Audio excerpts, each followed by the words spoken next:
how he can still have his book bag and still move. Actually changed his book bag. That book bag had a glitch in it. The book bag I used in that video, that book bag had a glitch in it. Like, I don't know, like you couldn't use it without the way I did it. At least I don't think you could do it any other way. Now we're making his shovel that he got into a weapon instead of just a shovel. I also want to keep his shovel and I want to get a I might get a sword. I'll make a shovel into something else that I'll make a shovel into something else. I'm not gonna be probably gonna show that in this, depending on how long I feel like making it. Sword. Which sword should she get? She got like a cartoony sword. Should I get like more realistic?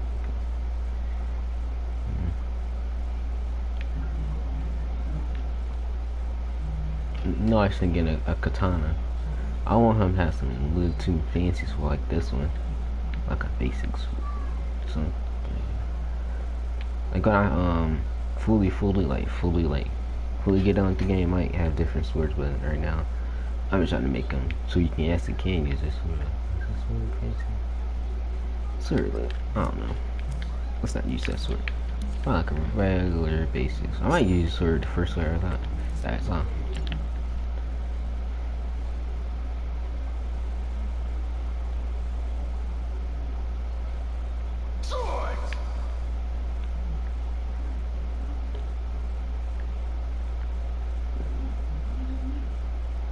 Dual sword,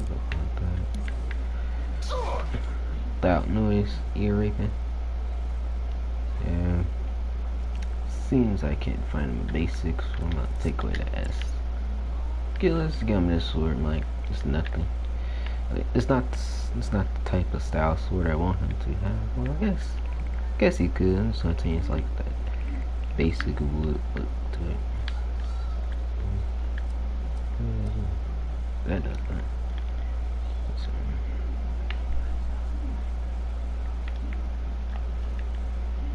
Let me actually give him this one.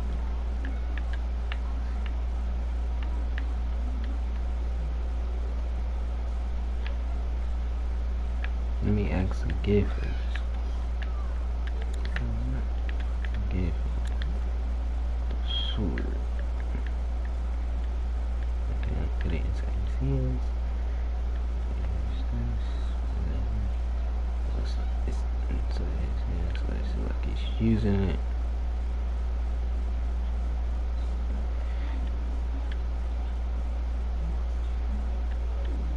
More of it. Yeah, all that. Yeah, it's good. I actually kind of like how it look.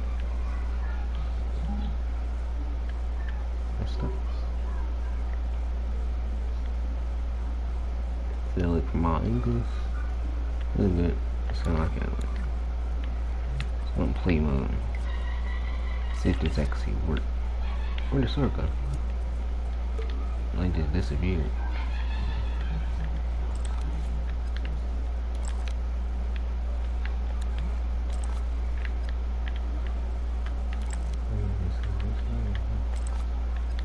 He just disappeared.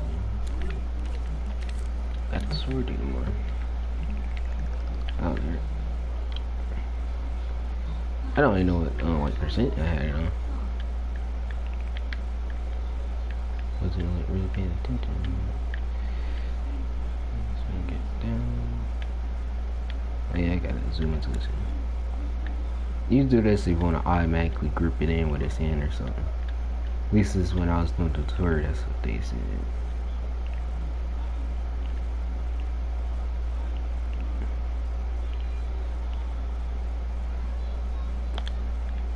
I didn't stand for that.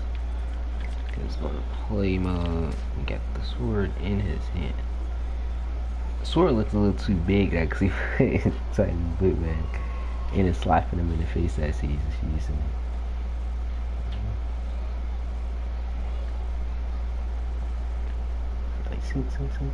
Like he's being sliced by his own sword.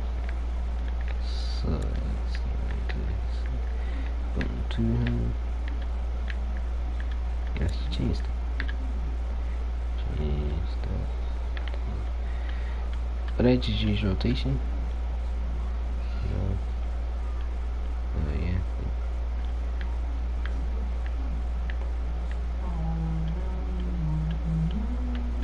I think I just use rotation.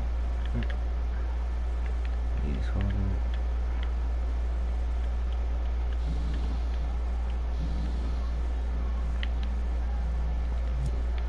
Yeah, let's not. Now let's see if you're gonna slap yourself in the face. Still decides to slap yourself in the face.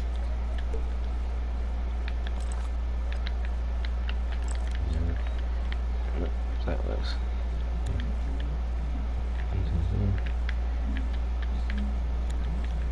Okay.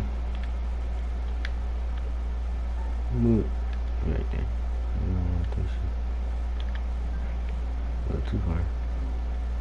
Move it. Probably make it shorter so you don't slap yourself. No, I don't think that's. It's been how it says it's gonna go too close to us. Yeah, it doesn't matter if it's big, long, or whatever. So slap yourself in the face. Now it kind of depends on the length of it, not too much. That should be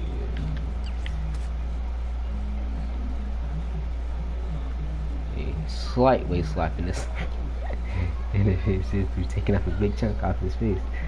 Like slice, slice, slice.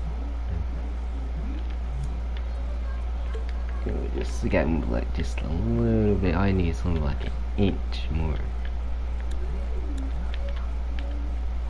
Like an inch. Alright. No play move. Okay.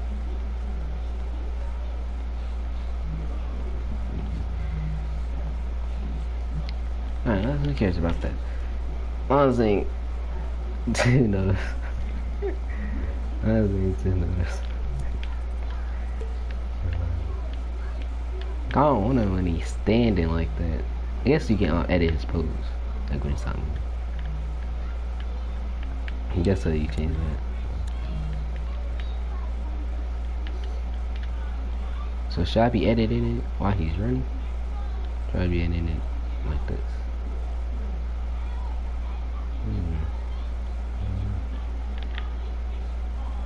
Because I guess I'm editing his pose right around now.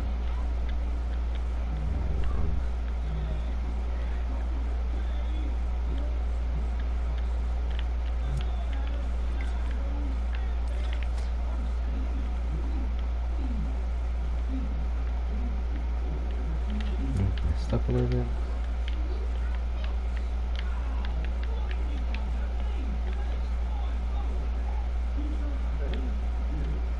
Yeah, so I try to rotate it.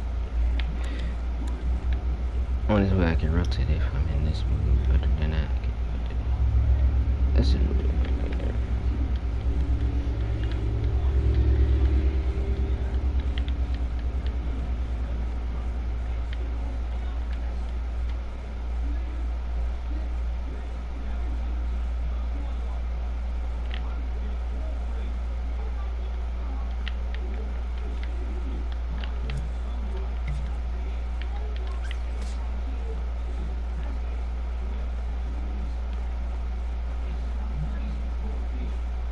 Okay, he's not slapping himself in the face somewhere.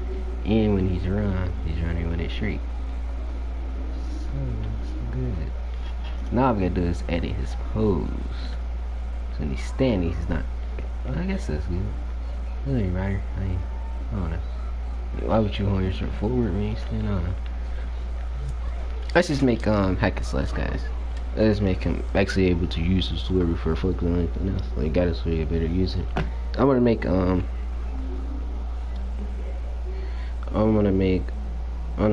the shovel.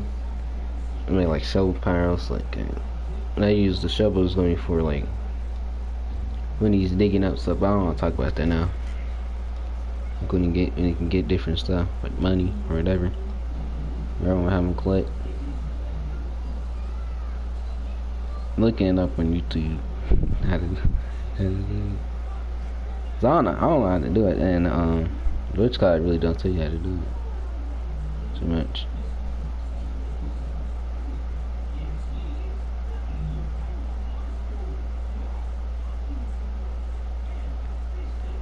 He's similar side of the sword swinging animation.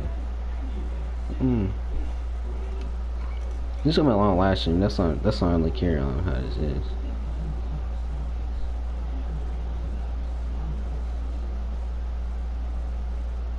He's doing the same thing as well, trying to make another song slap stuff. I'm wondering why they like when he actually shows us. Yes, he shows us. Nigga on too much. I just want to see him. His name and stuff. Like, I kind of like the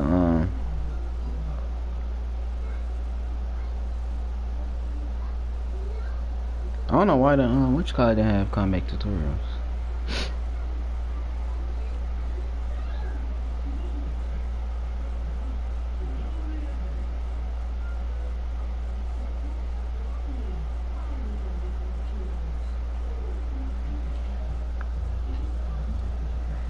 Now he's just trying to make it so that the sword not slapping himself in the face.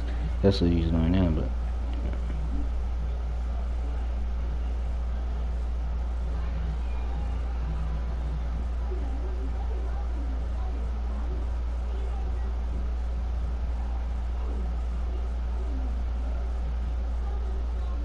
no, I try to change the run post when he runs. He never acts them.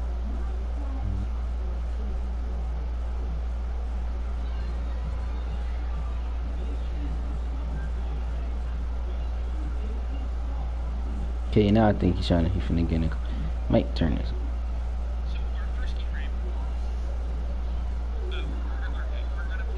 Wish they had like 2 different headphones.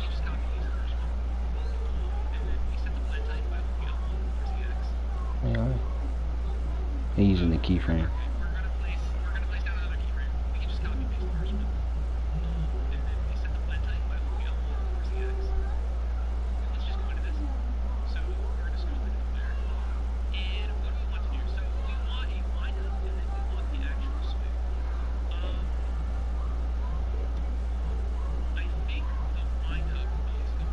After I do the animation, I'm gonna see damage. Then after I get his sword swinging all that dumb, I'm gonna start making how he looks. Yeah, when I get the gameplay done, we can focus on looks. But right now, I'm trying to get like actual gameplay done.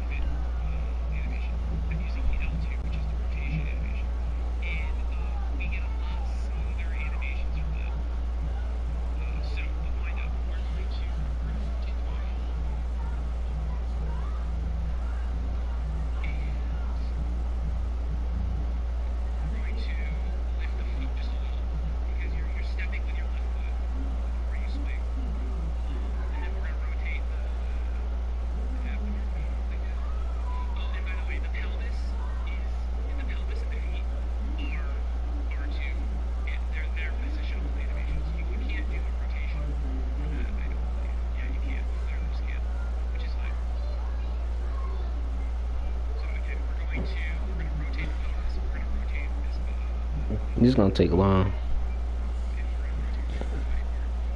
Oh, I'm trying to skip me creating a video now.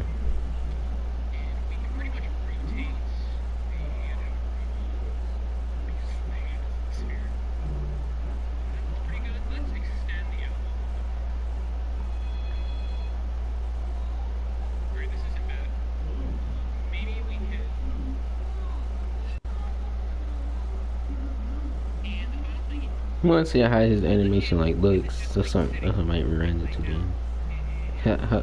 How does this stuff look? Like what you doing? Like if I actually end up copying what she's doing, how would that look?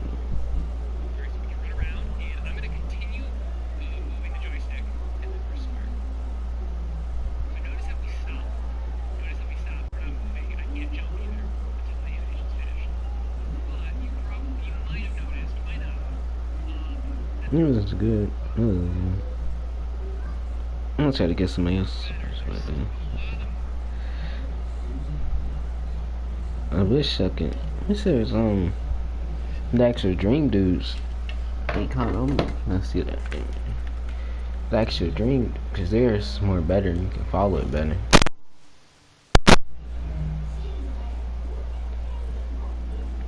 Like as they're doing it, you're doing it, so it's kind of better other than looking at a video. And looking at a video, then you doing it like a retard. That's harder to do it that way. Get all this stuff.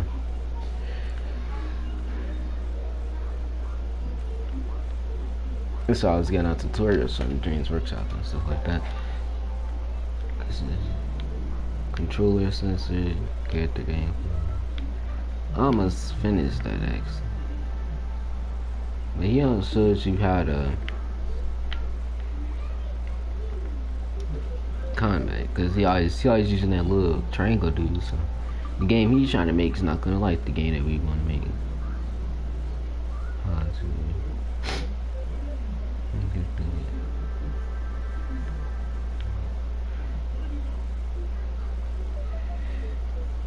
Focus on sound and all that stuff later. Making a forest, painting character art, need that stuff. Scenes, not trying to do scenes yet. Okay, this is art though, and it be right there.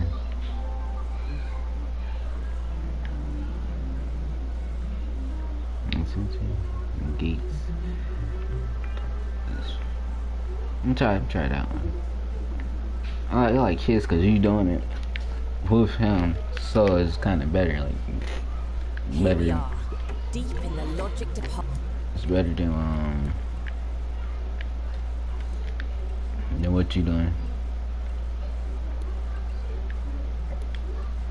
I'll tell you voiceover.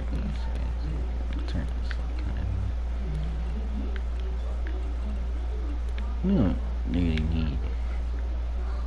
So let's turn it down like good. Just turn this all the way down. You don't need music. Trying to listen.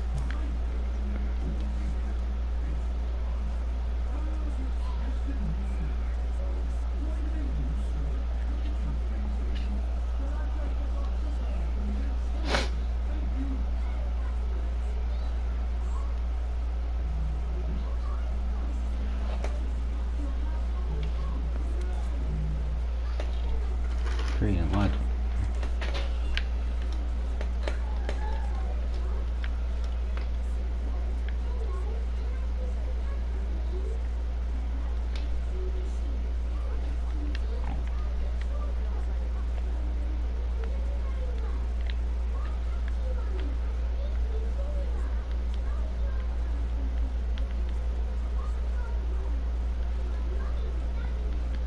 So they said you gotta be advanced. We're not advanced. Let's see something. Health need to show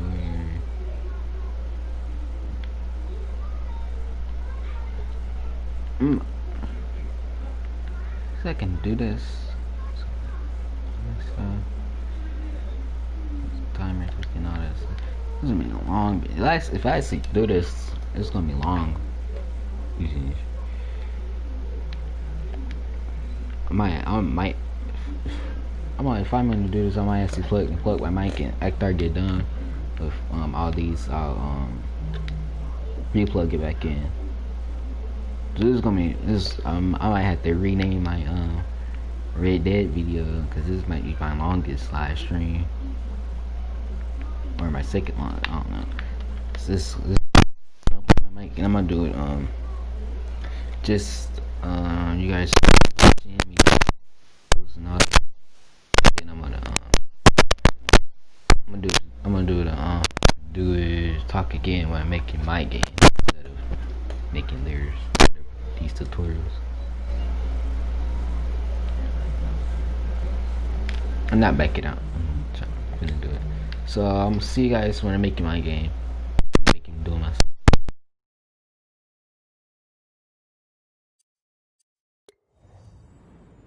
In this tutorial, you're gonna learn all about the exciting world of logic.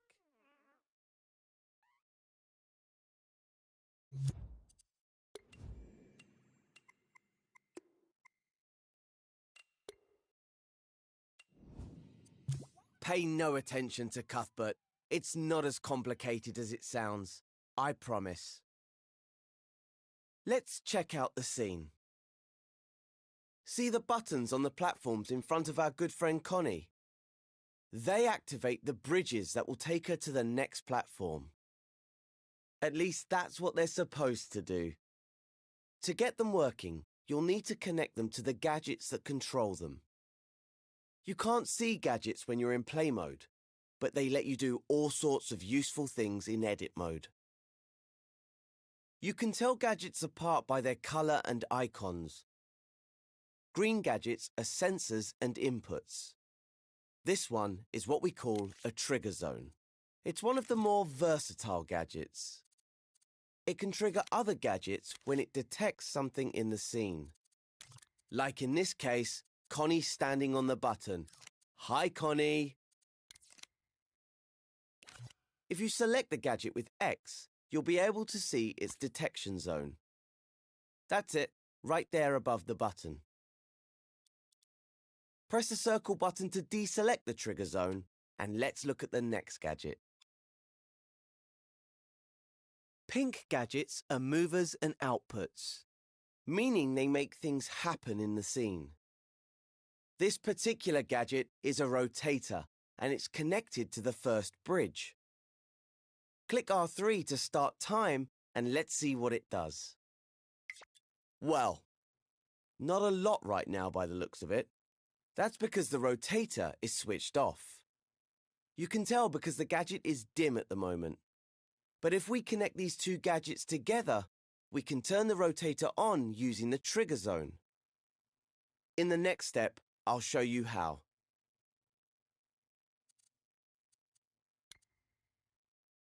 Before we start connecting things, make sure you can see both gadgets. You'll notice they have ports sticking out of their sides.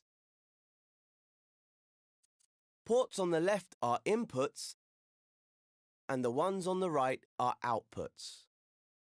Hover over the output port on the trigger zone now. You'll see the word detected appear. That means that when the trigger zone detects something, this output will send a signal. Before it can send that signal to the rotator, though, we'll need to connect them with a wire. So hover over the detected output and press R2 or X.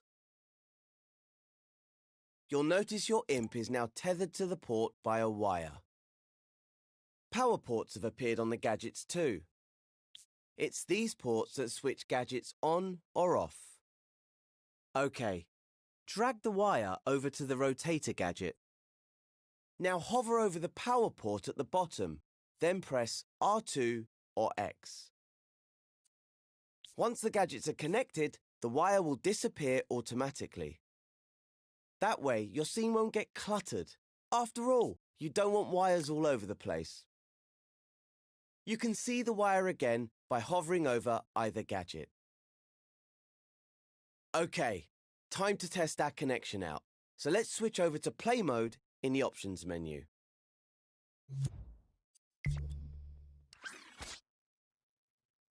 That's more like it. Now the trigger zone detects Connie when she stands on the button and activates the rotator on the bridge. As soon as she steps off, the rotator stops working. You can use the button to get the bridge lined up with the platform.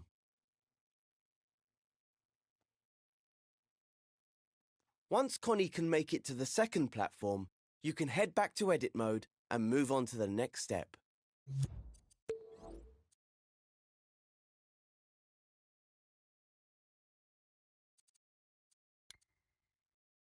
Now that we've connected the rotator, let's take a look at the second platform. See the yellow gadget on its side? This gadget isn't a sensor or an output. It's called a microchip. Microchips are used to organize logic in scenes. You can think of them as boxes of gadgets and wires. Let's have a look inside. Hover over this one with your imp. Hold L1 and press X. It's just like scoping into a group of objects. This window is the microchip's canvas. And if these gadgets look familiar, it's because they're two rotators. Each one controls half of this jointed drawbridge. Try to connect the output from the trigger zone to the power ports on the rotators. You can create multiple wires from the same output. Or you can clone wires in the scene by holding L1, then grabbing them with R2. Clone the wire near the rotator to create a new wire from the trigger zone. Once you've connected the trigger zone to the second rotator, switch over to play mode and make sure it's all working. OK, jumping on the button now will activate the trigger zone and raise the drawbridge so that you can cross over the... Oh, wait a minute. The bridge has dropped down before Connie could cross. That's because the signal to the rotator stopped sending as soon as Connie stepped off the trigger zone. Switch back to edit mode and rewind time with L3. In the next step, I'll show you how to make signals stay on.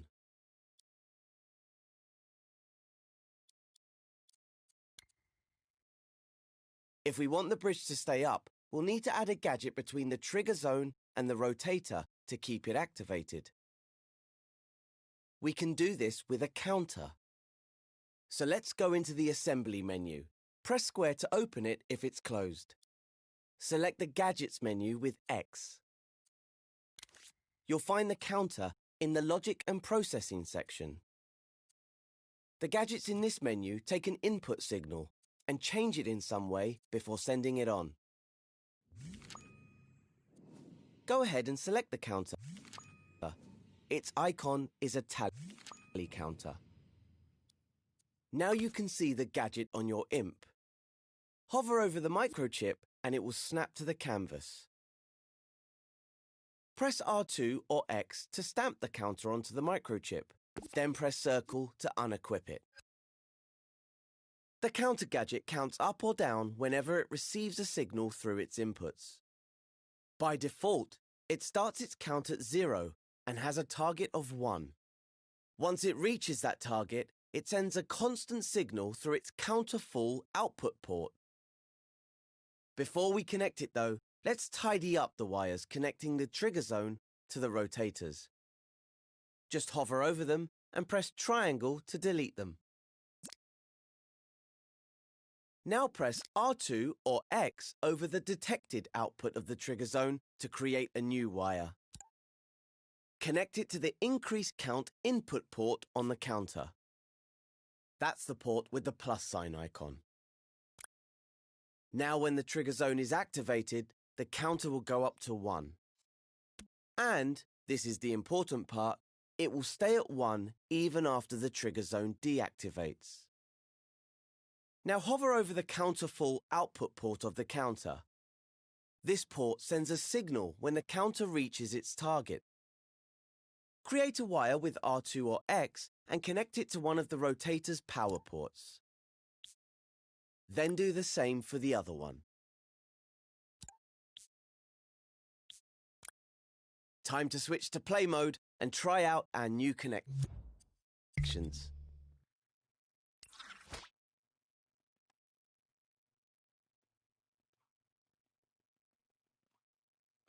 When you're happy everything's working as it should, return to edit mode and move on to the next step.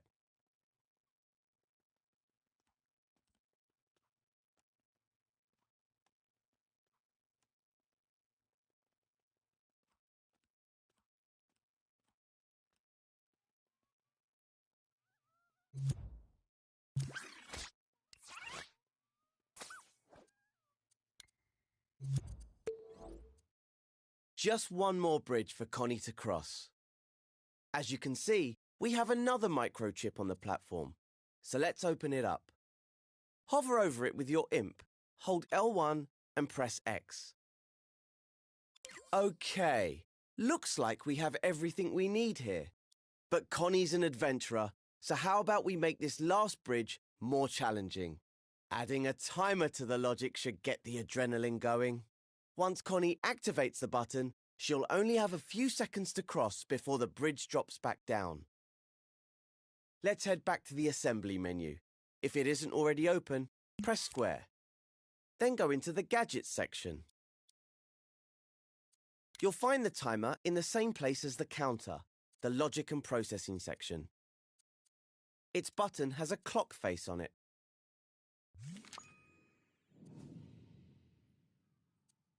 Now go ahead and stamp the timer gadget onto the microchip with R2 or X.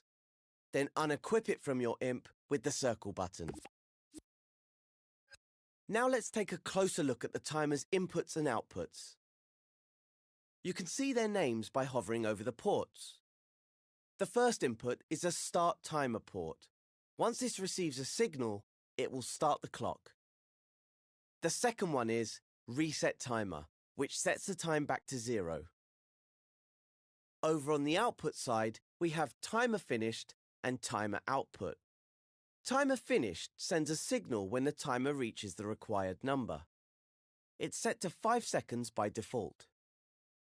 Timer output is a little more sophisticated. The signal it sends represents the timer's current progress. If, let's say, it's only halfway to its target, the signal it sends will be half strength. So how do we connect this so the bridge only stays up for a few seconds? Well, we need the bridge to be raised while the timer is running. So create a wire on the timer output with R2 or X. Remember how we used the counter on the previous platform? We can use one here too. Just like before, connect the wire to the counter's increase count input. Then connect the counter full output to the rotator's power port. Time to see if it works. Click R3 to test it out. As you can see, since the timer isn't connected to a trigger yet, the clock starts ticking as soon as we play the scene.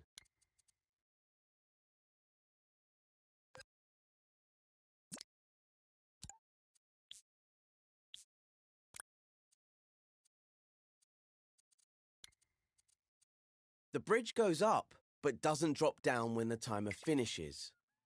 That can only mean one thing. There's a problem with the logic. If you'd like to figure it out for yourself, feel free to check the gadgets and see what's wrong. Or move on to the next step and we'll go through it together.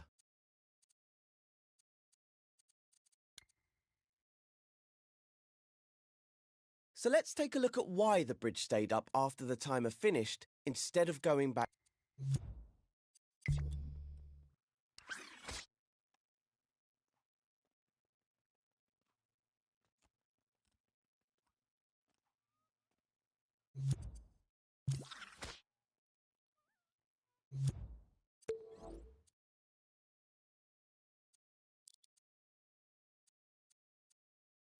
Down.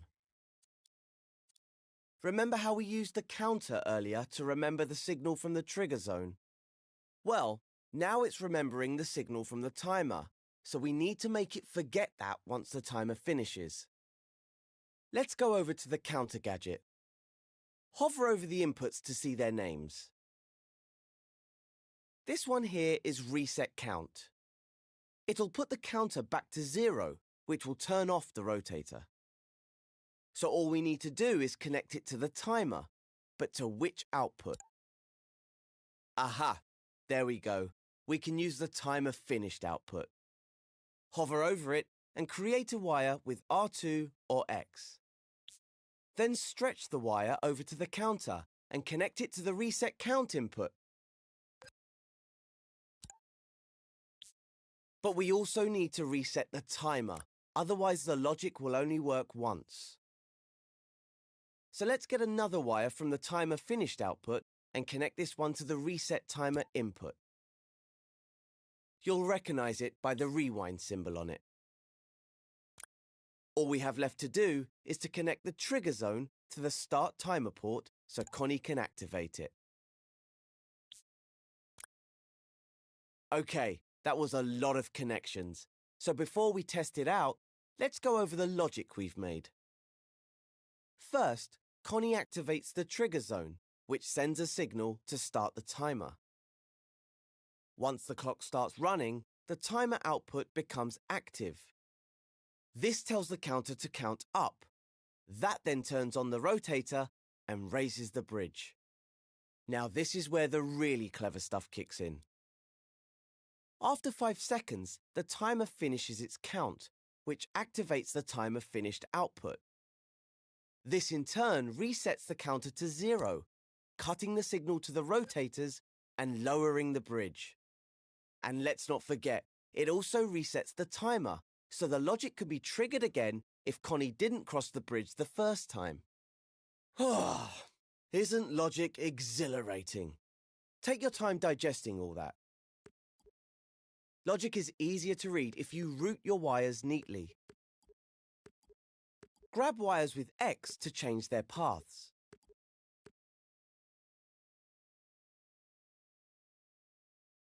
You can also move the gadgets around by grabbing them with R2.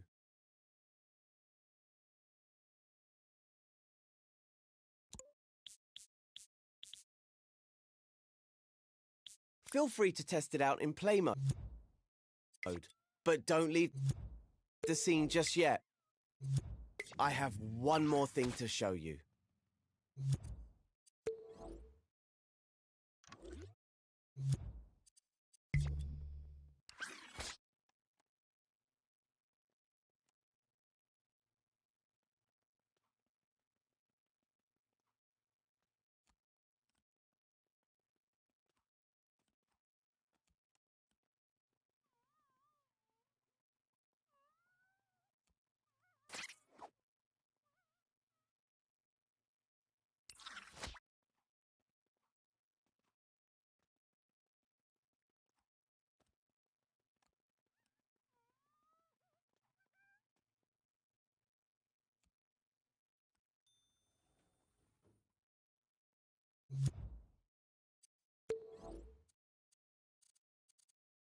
So, on the third platform, we've set up a timer that makes the bridge drop after 5 seconds. But I think that might be too easy for a seasoned pro like Connie. Let's make it a little bit more challenging. First, if you're in play mode, switch back to edit mode and rewind time with L3. Let's move in closer to the microchip with the timer. You can use the grab cam, R1, to move your view. Now I'll show you how to tweak a gadget's settings. Hover over the timer gadget, hold L1 and press square. This tweak menu contains the settings for the timer. Hover over the sliders and buttons to see their names. The top slider sets the target time for the timer. If we lower this setting, the bridge will stay up for a shorter time. To adjust the value, hover your imp over the slider, then hold X. Use your imp to drag the slider left or right. Set it to around 3 seconds. It doesn't have to be exact. If you're a stickler for precision, you can adjust the slider incrementally using the up and down directional buttons. Just hover your imp over the slider and press up or down to tweak the value. In fact, why don't we make things really interesting for Connie? Let's set it to 2.5 seconds. You can close the tweak menu now by selecting the cross in the top corner with X. Or you could use a shortcut. Just hold L1, then press circle while hovering over the menu to close it quickly. The same shortcut works for closing microchips. Give it a try now. Hold L1, then hover your imp over the microchip and press circle. Time to test out the scene in play mode.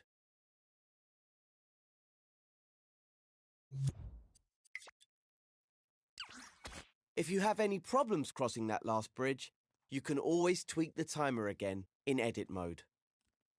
Remember, you just hover over the gadget, hold L1 and press square to open its tweak menu. When you're all set, take Connie to the last platform and walk through the door to complete this tutorial.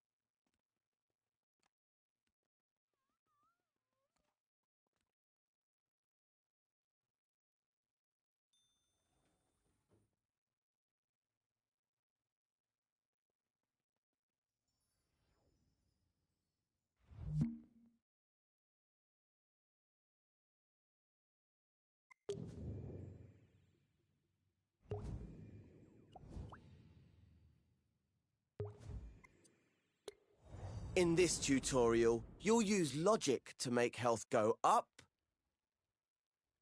and go down. Oh, Cuthbert. Let's start by going into play mode. See if you can get Connie across that first gap. Oops. Sorry, Connie. I forgot to fix that. Don't worry, though. Even after falling such a long way, Connie's just fine. There's only one problem. There's no way for her to get back up. What we need is for Connie to respawn on a platform if she falls. So that's going to be our next job. First, switch back to edit mode. Remember to rewind time with L3 as we always do after play mode. In order to make Connie respawn, we're going to use a health modifier gadget. We'll use it to make the floor around the platforms lethal. Health modifiers can damage or heal anything that has a health manager. And, as luck would have it, Connie has one built into her logic. Go to the assembly menu. Open it with the square button if it's closed. Select the gadgets menu, the one with the 3 connected squares. You'll find the health modifier in the movers and output section, which is represented by a box with an arrow. Now select the button that has a clockwork heart on it. Your imp will now be equipped with a health modifier gadget. Stamp it somewhere central, near the floor, using R2 or X. Then unequip the gadget with circle. Your scene now has a health modifier, but to make it work as intended, we'll have to tweak it first.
We'll do that in the next step.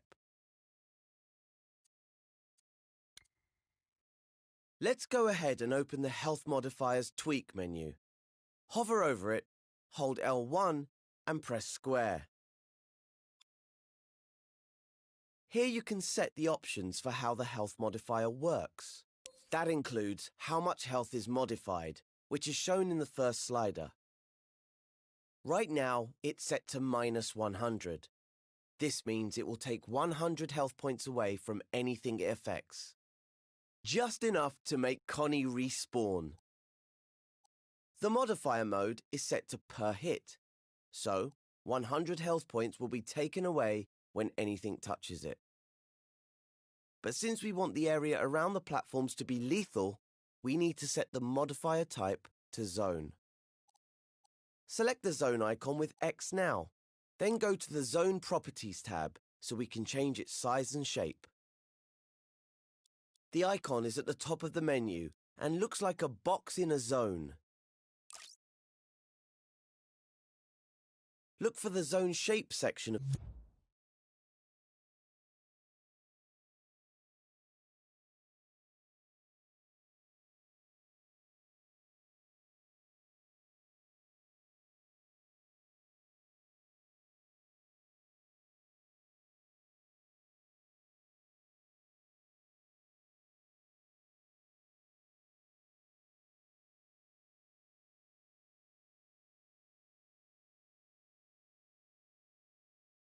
the menu, then select the cube. You can use the zone sliders to make the zone bigger. Be careful not to make it too tall. The respawn zone should be level with the pink lines around the platforms. If you need to, move the health modifier gadget nearer to the floor.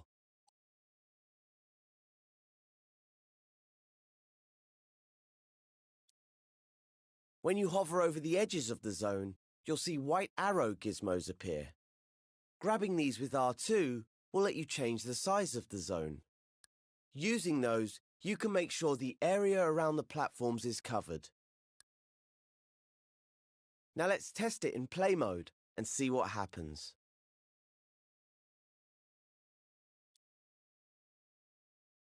Perfect. If Connie falls off now, she'll just respawn back on the platform. Before we move on, maybe we should do something about this booby-trapped bridge. Switch back to edit mode and rewind time with L3.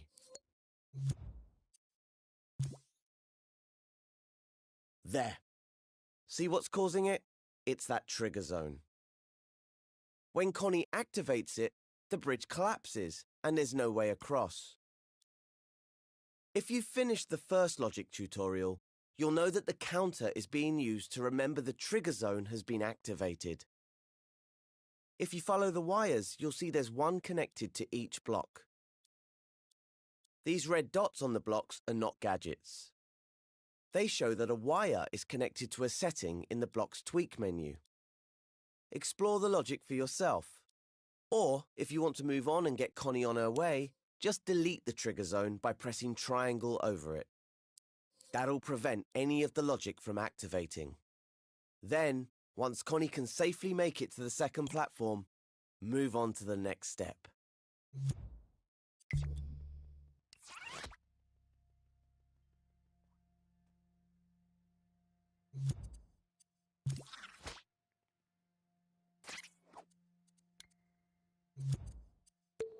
Now's probably a good time to show you how to add checkpoints. When playable characters like Connie activate a checkpoint, the scene remembers their progress. So when they respawn, they'll appear at the last checkpoint instead of starting off at the beginning. Go to the Assembly menu, then the Gadgets menu. If the last section you used is still open, close it by pressing circle over it. Expand the Gameplay Gear section with X, then select the checkpoint. It's the one that looks like a location marker. There. Now your imp is equipped with a checkpoint gadget. The direction of a checkpoint determines which way a character will face when it respawns. So make sure the front of the gadget, the side with the black outline, is facing the direction you want Connie to face. Remove the gadget from your imp with the circle button, then open the Checkpoints Tweak menu. Checkpoints use a detection zone, just like health modifiers. So select the Zone Size tab from the menu. This is set to a sphere by default, but to make sure it can't be missed, let's change it to a cube. You can use the zone size sliders to make the checkpoint cover the width of the platform. Above the gadget, you'll see a white Move gizmo. Grab it with R2 to put the activation zone where you want it. Just make sure Connie can't miss it. The white handle shows the direction Connie will face when she respawns. Check that it's pointing the right way. Grab it with R2 if you need to adjust it. Let's close that tweak menu with L1 and circle. Now try it out in play mode to see if the checkpoint remembers your progress. Sorry, Connie. We're gonna have to respawn you again. But it's all in the name of science, I promise. Great, there she is, right at the checkpoint again. When you're ready, go back to edit mode, rewind time, and move on to the next step.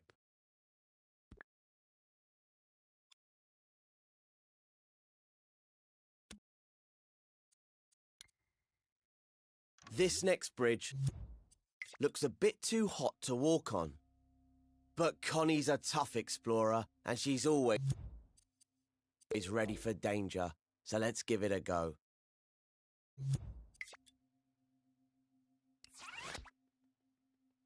Okay, that block's too big for Connie to jump over. Better get her back to safety before it's too late. Let's switch back to edit mode and see how the bridge is damaging Connie. Move closer to the bridge and keep an eye out for any gadgets attached to it. Ah, there's one. A clockwork heart icon, so it's another health modifier. It looks like, instead of using a zone, this one is attached to the bridge. So whenever Connie walks on it, she loses health. If only that block wasn't in the way, she could make it across. But what if the block itself could lose health? We could give it a health manager of its own and see how that works out. Go to the Assembly menu, then open the Gadgets menu. You may need to close the Gameplay Gear section if you opened it earlier. Then you can expand the Movers and Output section. Look for a heart icon, not the clockwork heart this time. Select it with X to give your imp a health manager gadget.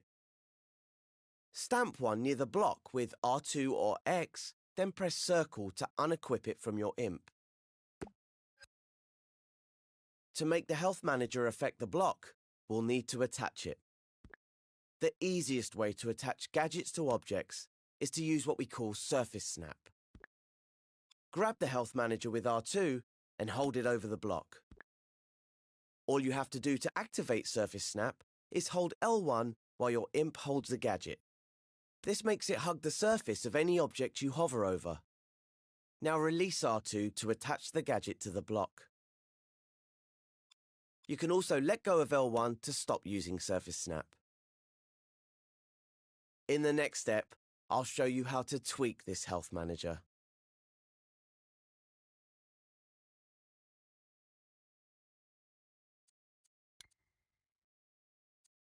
Now that we've given the block health, let's take a closer look at it. Hover over the health manager, hold L1 and press square to open its tweak menu. The sliders here define the block's maximum and current health. Click R3 to play time, and you'll see the health starts to go down. That's because the bridge's health modifier is damaging it. But you'll notice it's going down much slower than Connie's health was when she was on the bridge. The reason for that is this health manager has a 1-second cooldown. So whenever the block takes damage, it's invulnerable for 1 second after that. Grab the cooldown slider with X and pull it to the left with your imp. So what happens when it reaches 0? Not a lot right now. But we can deal with that in the next step. For now, feel free to experiment with the health manager settings. Start time with R3 to see your changes, then rewind it with L3 to reset the health manager. Once you're done, you can move on to the next step.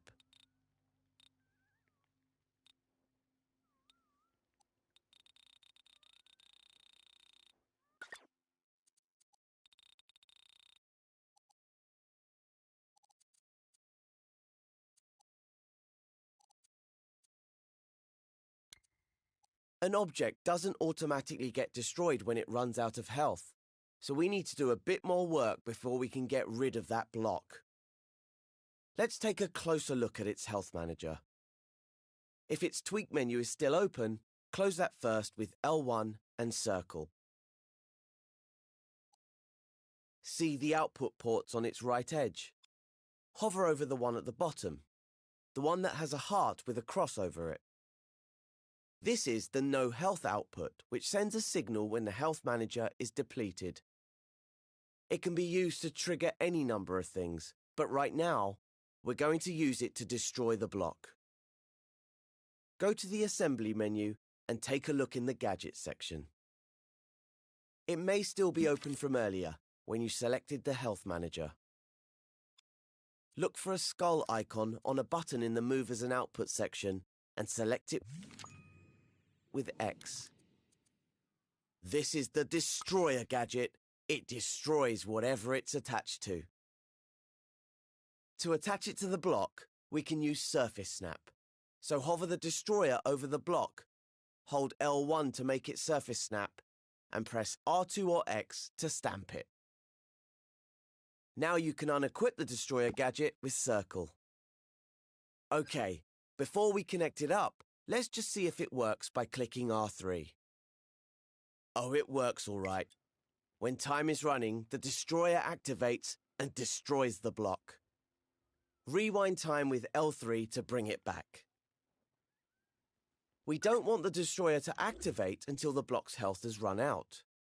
To do that, we'll need to connect the no health output port to the destroyer's power. So hover your imp over the health manager's no health output port and press R2 or X to create a wire. This will make power ports appear on the gadgets in the scene. Stretch the wire over to the destroyer and connect it to the power port with R2 or X. Great! Time to test it again with R3 and see what happens. When the block's health runs out, it will get destroyed, leaving the path clear for Connie. But how do we know how much health the block has left? We could always look at its tweak menu, but you can't see that in play mode. So click L3 to rewind time, and I'll show you how to display health in the next step.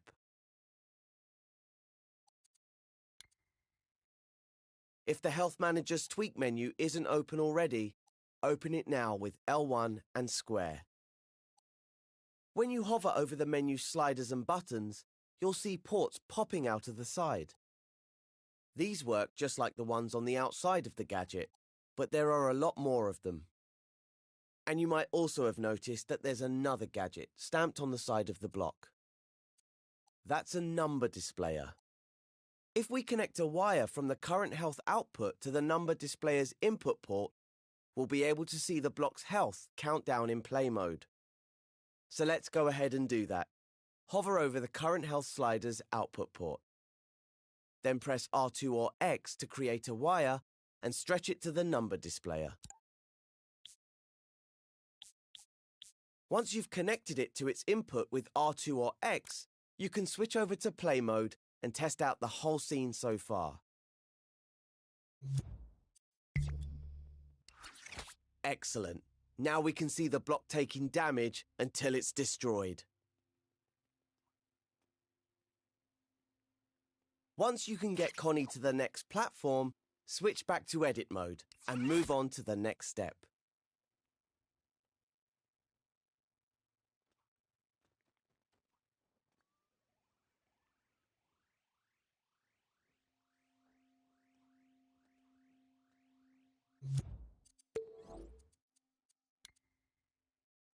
Well, Connie made it through, but she's a bit worse for wear.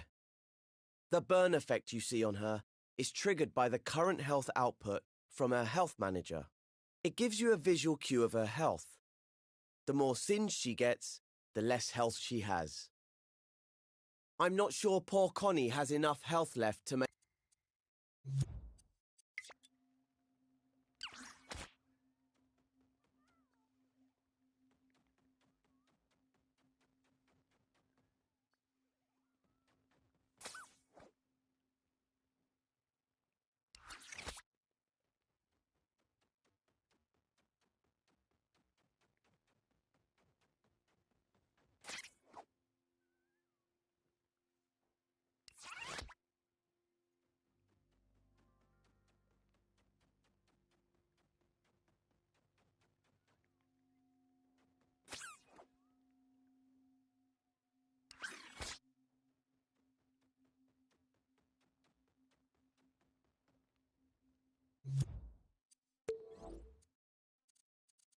make it across the last bridge.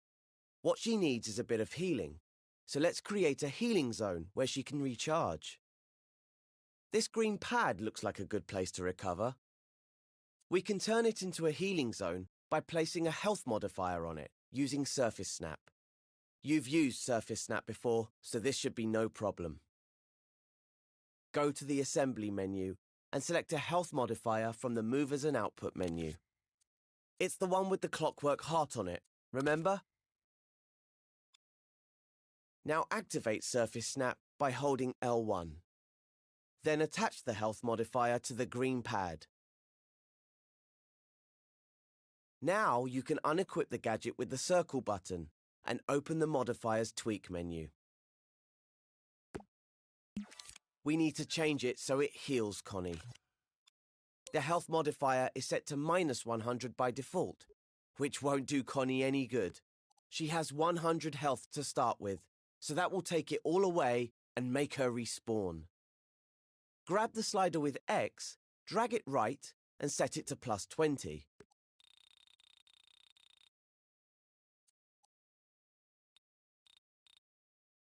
We want the healing zone to heal Connie while she's standing on it, so you also need to set the modifier mode to continuous. You can leave the modifier type as impact, since you've snapped the health modifier to the platform. And that's all there is to it. Close the tweak menu with L1 and circle, and give it a try in play mode. All right. That should give Connie the health boost she needs to cross that final bridge. Oh, she's been through a lot today, so take her through the door to end this tutorial.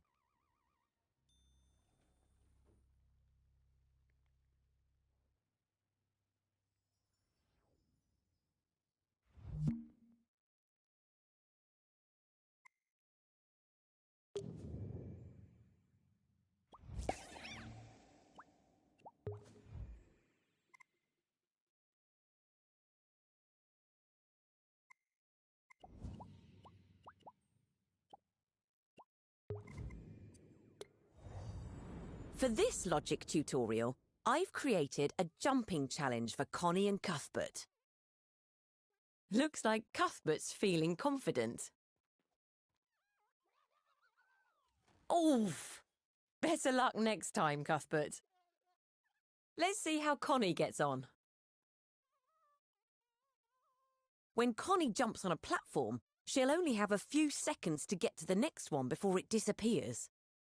But to give the game some replay value, we're going to create some scoring logic. See that microchip on the side of the start platform? Open it up with L1 and X. This is where we'll build the scoring logic. These trigger zones detect when Connie crosses the start and finish lines. If Connie falls, the health modifier will trigger this global settings gadget to reset the scene. So Connie can try again, and all the platforms will be back in place. It'll be up to you to fill in the rest. Keeping score in a scene is done using a score gadget. Go to the Assembly menu and select Gadgets. Open up Gameplay Gear with X and find the score gadget. It looks like a prize sticker with 100 on it. Make sure you don't grab the score modifier by mistake. Stamp a score gadget onto the microchip next to the finish line trigger zone. Then unequip the gadget with the circle button. Start the next step when you're ready to start setting up the score gadget.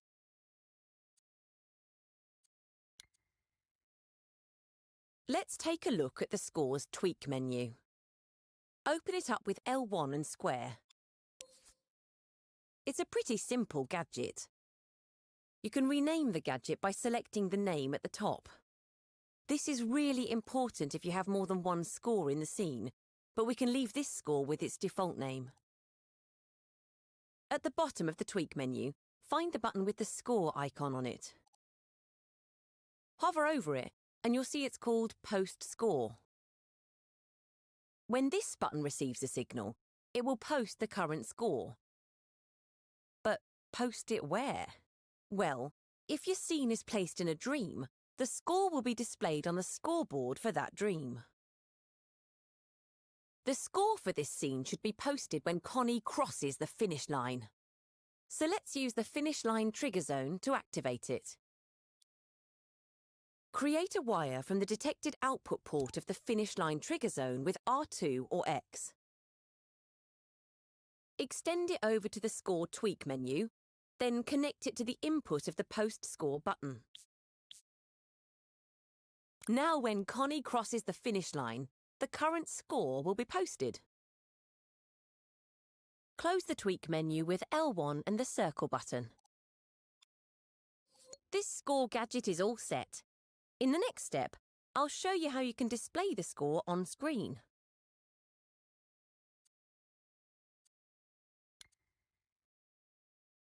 It's all well and good being able to post a score, but we also want to be able to see it while we're playing. Well, I have a gadget that can help with that. By adding a number displayer to the logic, we can keep a live count of the score. In the Assembly menu, select Gadgets. Close the Gameplay Gear section with the circle button. The number displayer lives in Movers and Output.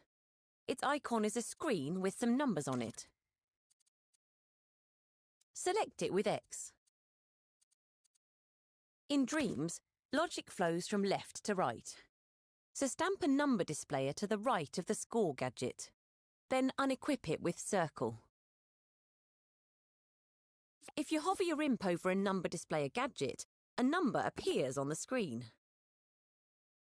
Select the gadget with X and it'll stay there, allowing you to grab and move it with R2. Move the number to where you want the score to display. You can resize the number with the up and down directional buttons. It looks pretty basic right now, but I'll show you how to jazz it up a bit later.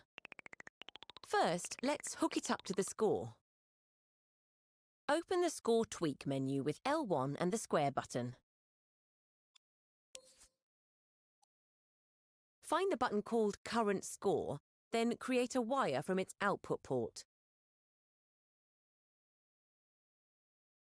Extend the wire over to the number displayer.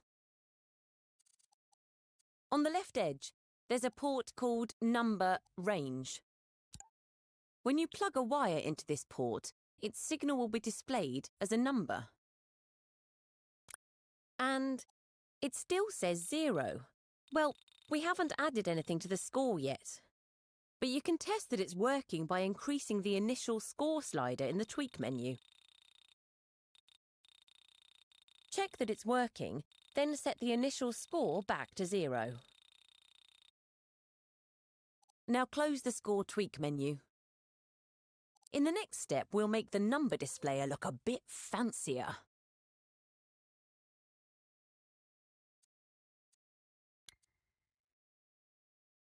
To change the appearance of your number displayer, you need to tweak it. In the Tweak menu, there's loads of options for tweaking the appearance of the text, box, and border. The first page. In the Tweak menu, there's loads of options for tweaking the appearance of the text, box, and border. The first page contains all the text options. At the bottom of the page, you can select the colour, brightness, and opacity of the text.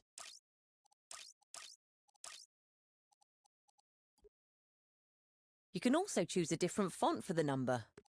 Hover over the font slider and use the up and down directional buttons to change the font.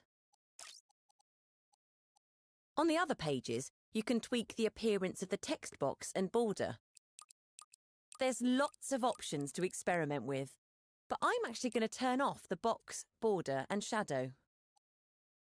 On each page, just deselect the buttons with the eye icon to hide them.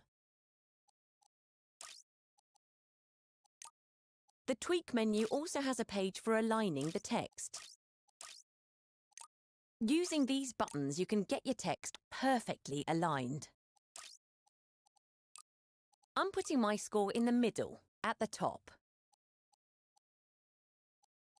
Have a play around with the settings, then close the tweak menu when you're happy with the look of your number displayer.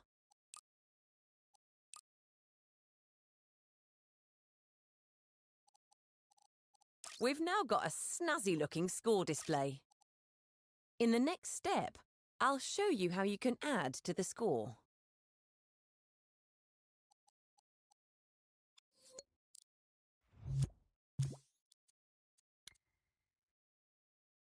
To make the score go up, we need something for Connie to collect.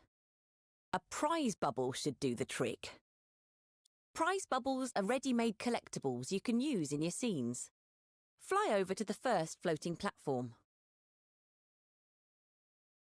Now go to the assembly menu and navigate back to Gadgets. Close Movers and Output with Circle, then open up Gameplay Gear. The prize bubble icon is a gift-wrapped present. Select it with X. Stamp one above the first platform, where Connie can reach it. Then unequip the prize bubble with Circle. You can scale the prize bubble with the up and down directional buttons if you want to make it a bit bigger. Now tweak the prize bubble with L1 and square. In the menu, find the option for Collectible by Imp. It's very important to turn this off. Otherwise, you could collect all the prize bubbles just by depossessing Connie. With L1 and square. In the menu, find the option for Collectible by Imp. It's very important to turn this off. Otherwise, you could collect all the prize bubbles just by depossessing Connie. Now close the tweak menu with L1 and Circle. To make the score go up, we need another gadget, a score modifier. You can find it next to the score gadget in the Gameplay Gear menu.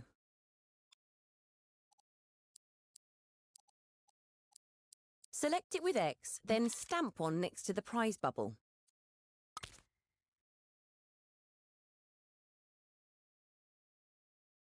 Press Circle to remove the gadget from your imp. Then move on to the next step when you're ready to continue.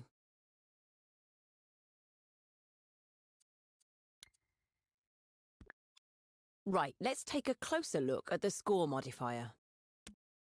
Open the score modifier's tweak menu with L1 and square. The score name box shows which score is being modified. Find the slider called Operation Value. It's down at the bottom. The operation value is how much is added or set by this score modifier. Use the up and down directional buttons to set the operation value to 1.0. 1 point for each prize bubble collected. Next, take a look at the options for operation type. These are very important, as they determine how the score is modified. The default option is Set. This means that when the score modifier is activated, it will set the score to the operation value. So in our case, it'll set the score to 1, no matter what the score was before it was activated. That's no good for a collectible, so we need to change the operation type to Add. Select the button with the plus icon on it. When set to Add, the score modifier will add the operation value to the current score. If you want to know what the other operation types do, just hover over them for a few seconds to reveal more info for that button. And that's our score modifier ready to go. We just need to connect it to the prize bubble. We'll do that in the next step.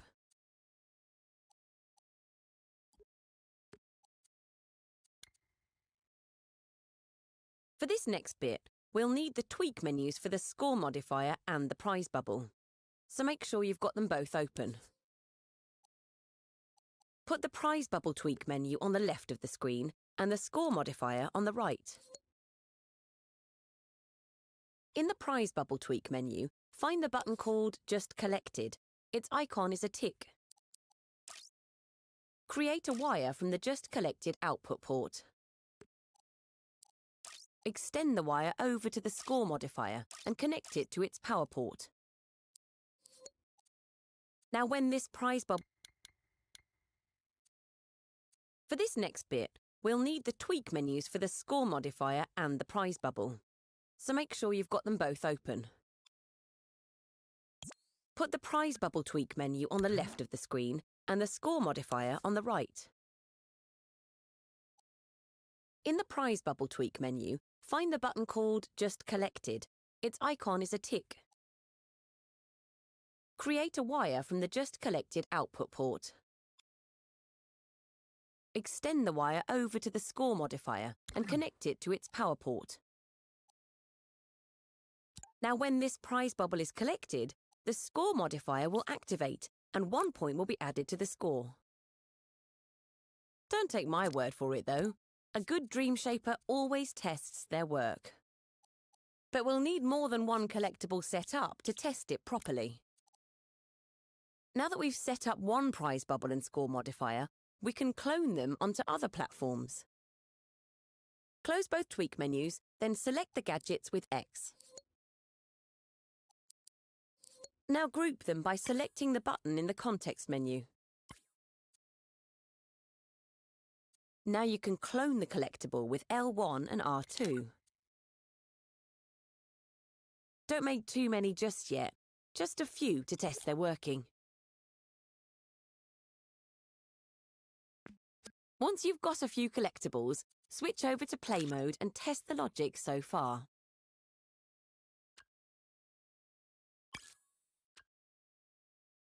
Great! The score is keeping count of how many prize bubbles Connie has collected. We can now clone more collectibles in edit mode.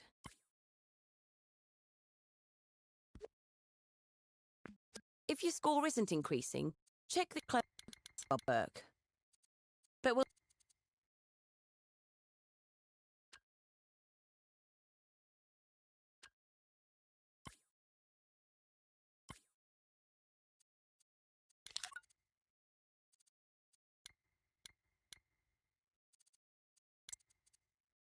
Now you can clone the collectible with L1 and R2. Don't make too many just yet, just a few to test their working. Once you've got a few collectibles, switch over to play mode and test the logic so far.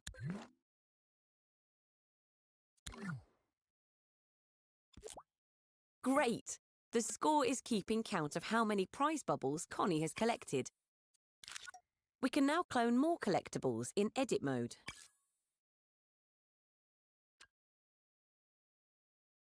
If your score isn't increasing, check that your score modifier is connected and that it's adding and not setting the score. Clone more collectibles in edit mode. Great! The score...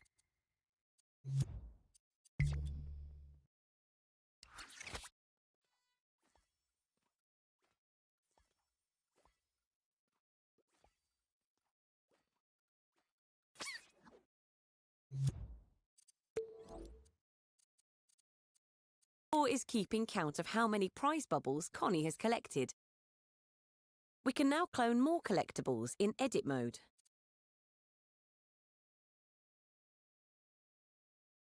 If your score isn't increasing, check that your score modifier is connected and that it's adding and not setting the score.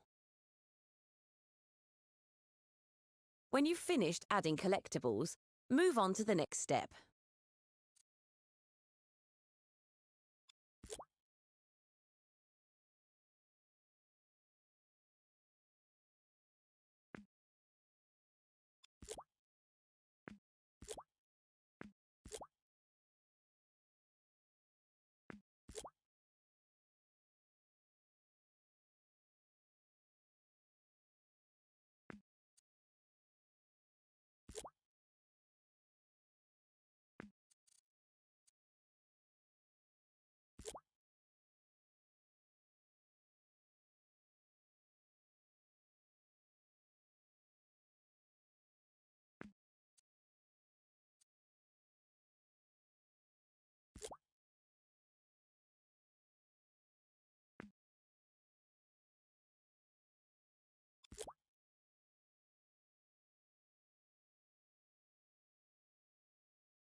Having a score has really upped the game's replayability.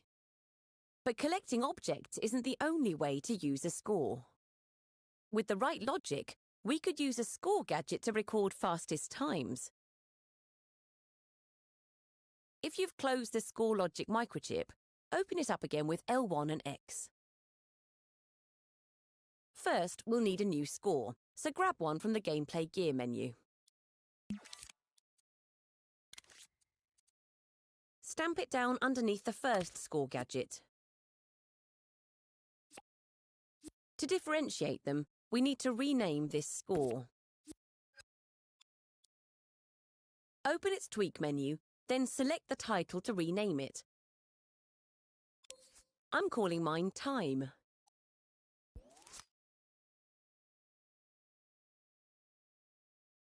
Just like with the first score gadget, we also want to post the score at the finish line.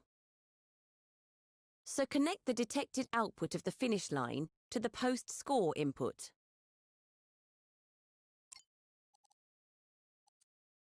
As this is detected output of the... Just like with the first score gadget, we also want to post the score at the finish line. So connect the detected output of the finish line to the post score input.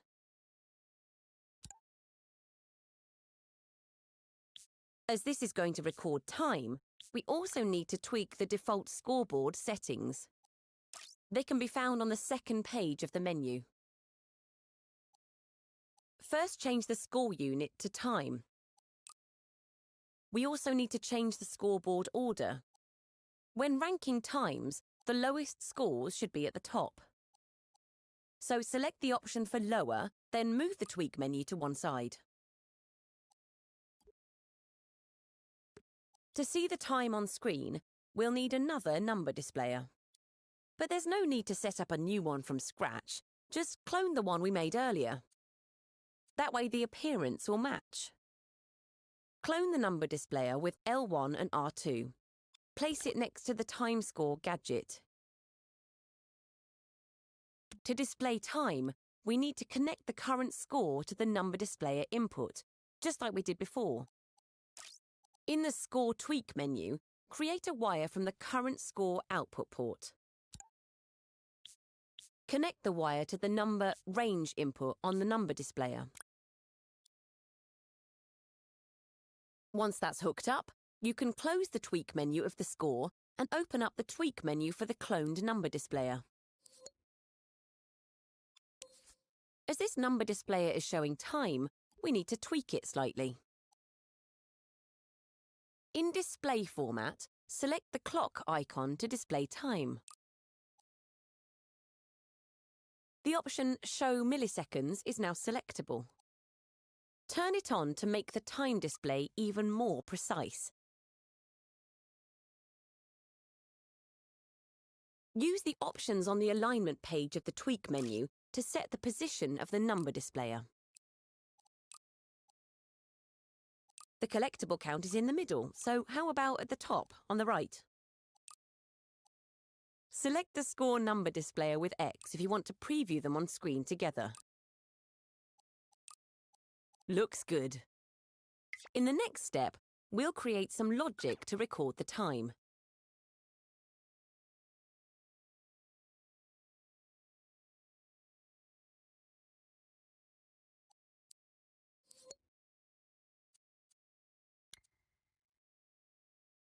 To record the time, we can use a timer. Go to the Assembly menu, then select Gadgets. Close Gameplay Gear, then open Logic and Processing. The icon for the timer is a clock. Stamp it on the microchip canvas to the right of the start line trigger zone. Leave a bit of space, as we'll also need to add a counter. This will turn the signal from the trigger zone into a constant signal, so it stays on even after Connie has left the trigger zone's detection area. The counter also lives in the Logic and Processing menu. Select it with X and stamp one between the start line and the timer. If you've played our wiring and logic tutorial, You might already know how to connect up the timer and the counter, but here's a reminder in case you've forgotten. Start by creating a wire from the start line trigger zone's detected port. Connect it to the increase count input of the counter. When Connie crosses the start line, the counter will increase and the counter full port will send a constant signal. The counter full output then connects to the start timer input. This simple bit of logic ensures that the timer will keep on ticking until we tell it to stop. In the next step, we'll tweak the timer.